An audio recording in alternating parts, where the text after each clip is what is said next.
my name is Devon Sanders, and for speech three, my persuasive speech, I will be persuading you all to why I think that college athletes should get paid to play. Why can I relate to this? Because I can relate to this because I'm a student athlete and I go through the things that student athletes go through every day. Why would my audience want to hear this? My audience would want to hear this because they are also student athletes and they might feel the same way, but even my audience that's not student athletes might have a certain feeling about how they feel about student athletes and why they would want to think that student athletes should get paid.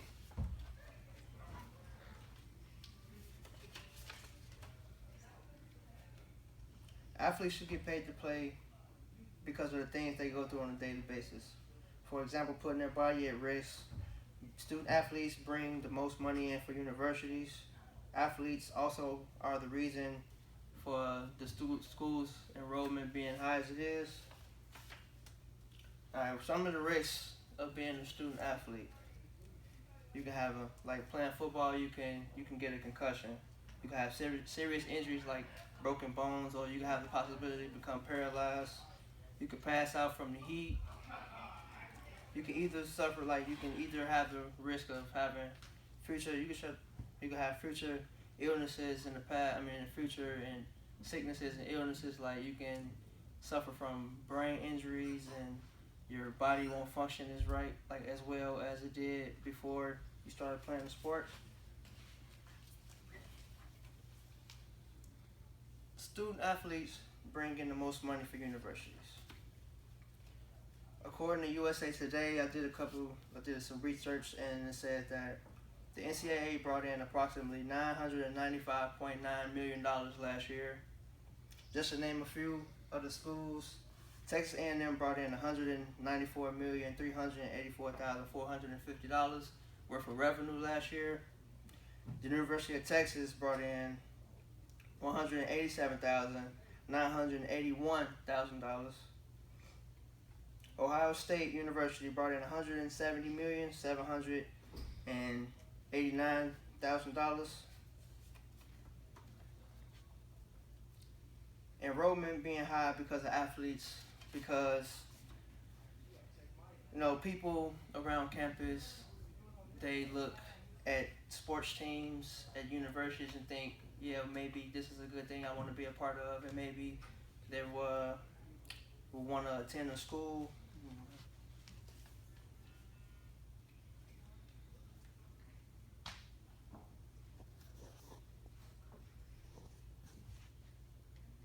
Another reason is high school students come on visits to play for the respective school in the sport that they play, and this also brings a different amount of students in to play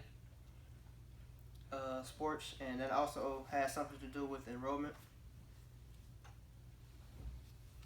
Now I'll be talking about why people do not want college athletes to be paid for what they do. People say that athletes already get treated differently than everybody else, and if they get paid to play, this just justifies the reason for people thinking this.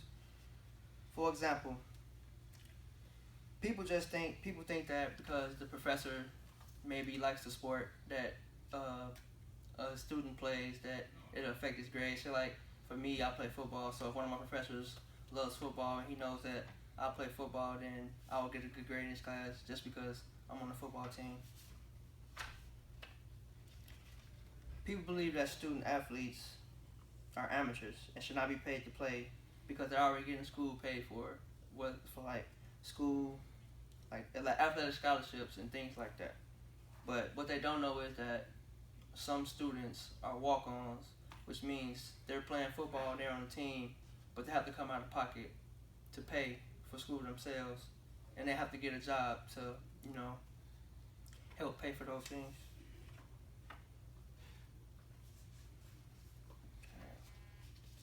Now I'm going to talk about why it's taking so long for the NCAA to make this a rule, why NCAA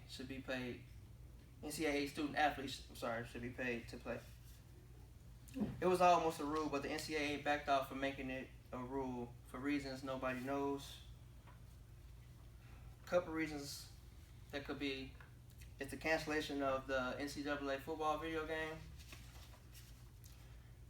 The NCAA football game started in 1993 with Bill Walsh's college football.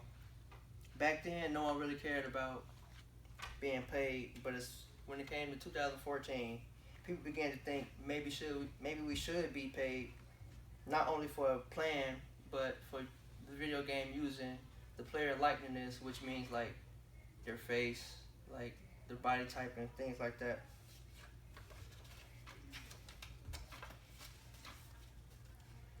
There was a debate on whether the players should get paid by the NCAA, and they almost went through it, but because of this, they didn't want to pay the players because they feel like they would be losing too much money.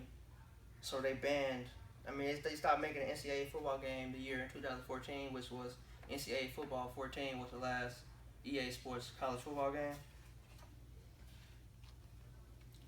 And they made the rules where, as far as if an athlete wants to get extra money, you have to do certain things, and if you do things that's against NCAA regulation, it can affect your eligibility.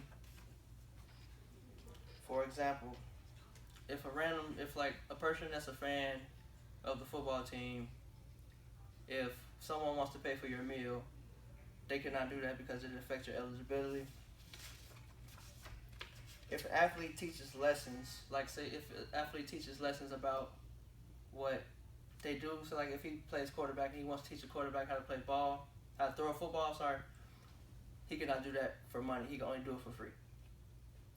And if an athlete bets on any sporting event other than horse racing, that's illegal as well, and they can get affected by that.